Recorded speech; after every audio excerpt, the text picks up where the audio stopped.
Ya, Presiden Prabowo Subianto meminta agar para penegak hukum dalam menjalankan tugasnya tidak hanya menjunjung keadilan, tapi juga menggunakan hati serta mengedepankan kepentingan masyarakat. Hal itu disampaikan Presiden saat memberikan pidato dalam kegiatan penyerahan uang pengganti kerugian negara senilai 13,2 triliun rupiah di Kompleks Kejaksaan Agung Jakarta Senin 20 Oktober.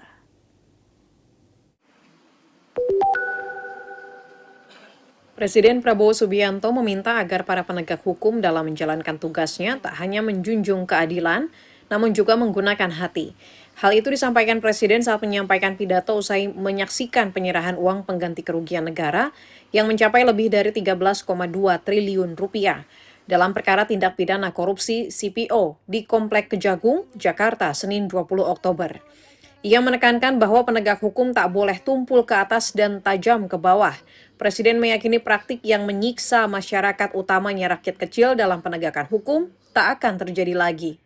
Namun Prabowo juga mengingatkan bahwa saat ini akses masyarakat untuk melaporkan berbagai tindakan yang menyimpang kian mudah.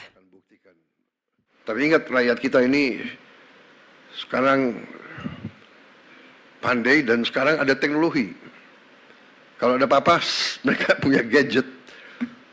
Yang repot, laporannya selalu langsung ke presiden, itu yang capek. Itu. Pak Prabowo begini, waduh, saya harus bereaksi.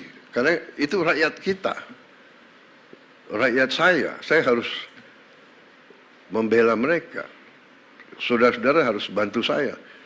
Menegakkan kebenaran, membela yang lemah. Ia pun mengajak semua pihak untuk bersama berjuang menyelamatkan kekayaan bangsa demi masa depan Indonesia.